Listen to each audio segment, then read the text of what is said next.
Hola, ¿cómo estás? Bienvenida a Alternativa para el Autismo. Si es la primera vez que nos ves, gracias por estar con nosotros y felicidades porque quiere decir que estás buscando ayuda, alternativas, opciones para ayudar a tu menor o familiar con autismo y ese es el primer paso para mejorar tu calidad de vida. Así que hoy vamos a estar hablando sobre los niveles en el autismo y qué rayos significa y por qué todos a veces estamos tan confundidos, ¿verdad? ¿Okay? Vamos a hablar un poquito de la palabra autismo, ¿verdad? Y autismo, el origen de la palabra es de origen griego y significa auto, que significa en sí mismo, y ism, que significa patología o que algo está mal, ¿verdad? Patología es un término médico que utilizamos para decir que algo no está funcionando apropiadamente. ¿Okay? Así que autismo significa que algo en la persona no está funcionando apropiadamente y usualmente, ¿verdad? Hablamos que es algo en sí mismo.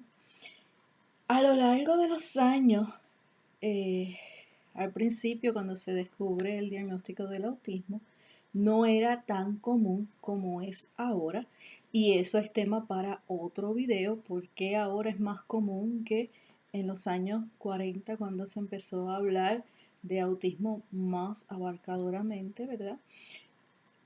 Adicional a eso, si eres del boom, como en mi caso, que recibimos el diagnóstico a principios de los años 2000, casi 20 años de estudio ha ido transformando el proceso de diagnóstico y lo que conocemos sobre la condición de autismo. Así que todos estos cambios los vamos a ver reflejados en lo que llamamos autismo, en los criterios diagnósticos que nos da el DSM-5 ahora. DSM-5 es el manual que utilizamos los profesionales de la salud mental, psicólogo clínico, psicólogo escolar, psicólogo en general o el psiquiatra, y lo utilizamos para diagnosticar e identificar los síntomas de cualquier condición de salud mental.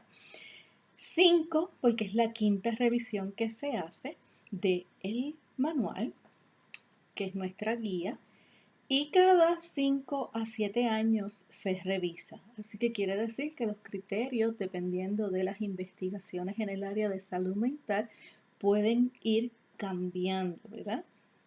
Los que caímos en ese primer proceso diagnóstico a principios de los años 2000 fue a través del DSM-4, teníamos el diagnóstico de Asperger, teníamos las sombrillas de los diagnósticos del desarrollo.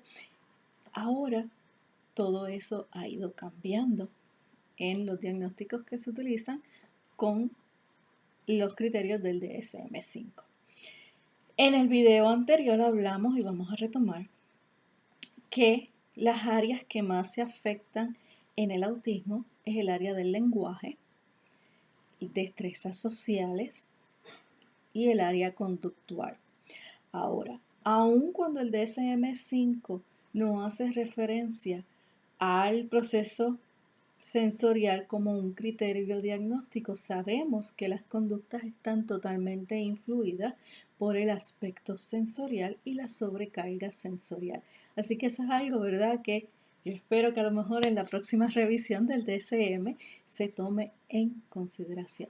Así que vamos al tema de hoy, que son los niveles, ¿verdad? Y lo quise sacar del video anterior para no sobrecargarlas demasiado con tanto concepto clínico. No hay otra palabra de cómo decirlo, ¿verdad? Y a mí me encanta el concepto clínico y puedo estar hablando de psicología clínica por días y no me canso. Ok, sabemos que por definición el autismo es una condición del neurodesarrollo y cuando hablamos del neuro estamos hablando de nuestro cerebro, ¿verdad? Y por eso vamos al neurólogo, porque todo lo que está en nuestro cerebro se compone la neurología, que es el estudio de todo lo que afecta el cerebro, ¿verdad? Así que autismo, una condición del neurodesarrollo que afecta la comunicación, la interacción social y las conductas, y sabemos que el aspecto sensorial también se afecta. Así que una vez el psicólogo clínico te ha dado los instrumentos, los cuestionarios, ha observado al menor, utiliza toda esa información con la literatura que haya existente y establece el diagnóstico, y como parte de ese proceso diagnóstico está el identificar el nivel, no me gusta la palabra severidad, pero es el nivel realmente de apoyo. Y aquí viene la pugna de lo que era antes a través del DSM-4 y lo que es ahora a través del DSM-5. En el DSM-4 hablábamos sobre si era leve o severo. En un momento dado, coloquialmente, se crearon estos niveles porque realmente el DSM-4 no habla de el nivel de funcionalidad. Fue algo que por alguna razón surgió en términos de poder identificar qué tipo de servicio el menor o la persona con autismo necesitaba. Actualmente con el DSM-5, cuando utilizamos los criterios del DSM-5, aunque se llama el nivel de severidad, realmente es el nivel de apoyo que ese niño o ese adulto con autismo requiere para poder tener un ajuste a la vida diaria, ¿verdad? Y personalmente por eso es que yo utilizo la prueba Vineland, porque los diferentes aspectos, y eso no es parte del protocolo, es algo que yo hago, porque es parte de mi proceso de poder identificar realmente dónde se encuentra ese menor o ese adulto en términos de su autocuidado, en términos de ese ajuste comunitario, y eso me lo permite ver la prueba Vineland. Así que, bueno, paréntesis ahí. Vamos a los niveles. Hablamos del nivel 1 y coloquialmente o en los grupos de apoyo lo asociamos con autismo leve, ¿verdad? Y volvemos. Hablando con los adultos que son valientes al hablar de abrir su privacidad y hablar de su condición en los diferentes foros en internet, hemos aprendido que el identificar el autismo como leve, mediano, severo les impacta negativamente a ellos. Pero en términos profesionales y según el modelo médico, nos ayuda a nosotros a identificar la intensidad de servicio que ese menor necesita y la necesidad de apoyo en términos de su funcionamiento diario y ajuste al proceso social. No sé si hace sentido, así que si te confunde todo esto, me escribes porque yo sé que es bastante complejo y por eso los quise separar, ¿verdad?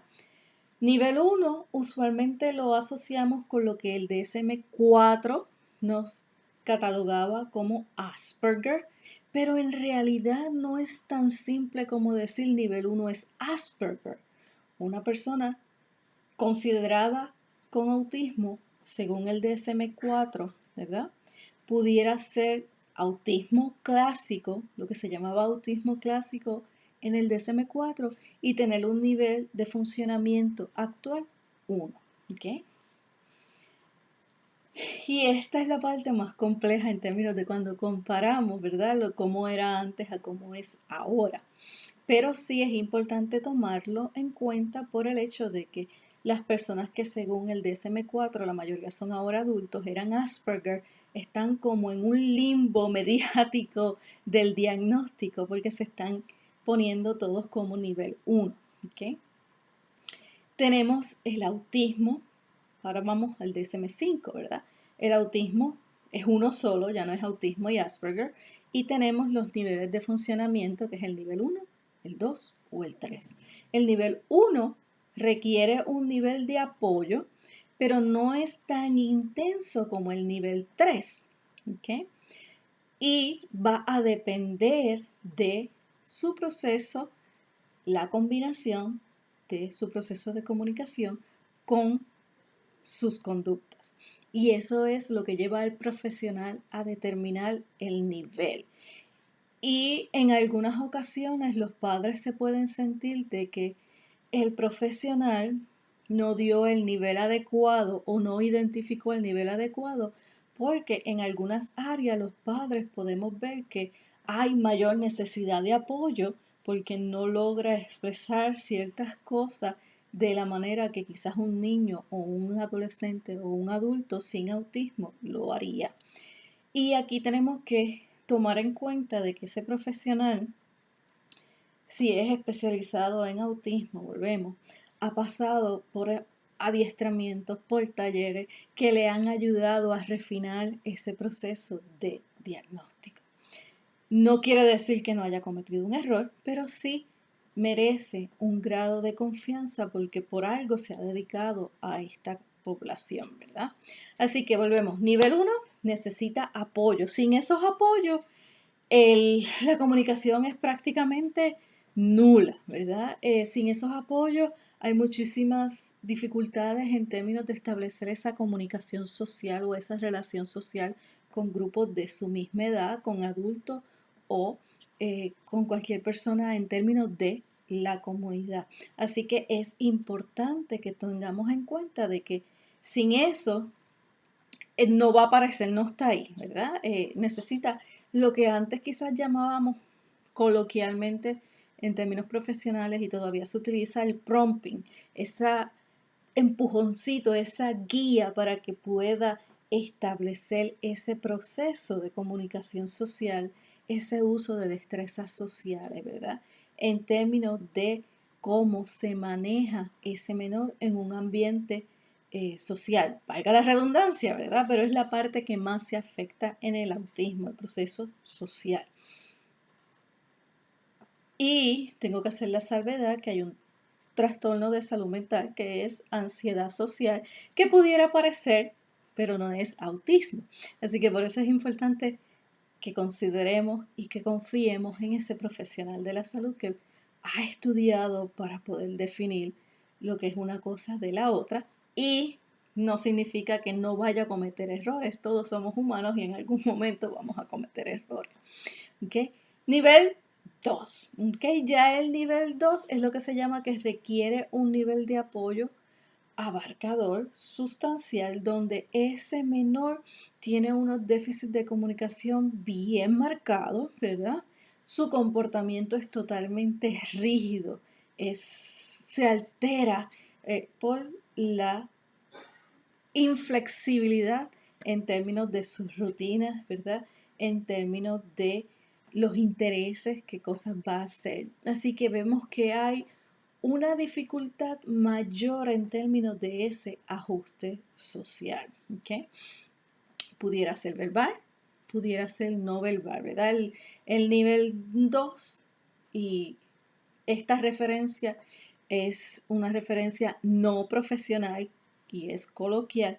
Pudiéramos decirlo como es un nivel intermedio, pero volvemos, sabemos de lo que hemos hablado con los adultos que es muy en detrimento de ellos ponerlo como que severo, mediano y leve, porque realmente es un solo autismo en términos de que se afecta el proceso de comunicación social, se afecta el proceso de comportamiento y se afecta ese proceso de interacción social, ¿verdad? Así que tenemos que ver, muchas veces podemos observar, sobre todo si el menor está en un ambiente conocido, en un ambiente donde ya se siente más cómodo, un cambio en esa ejecutoria de ese menor. ¿Okay?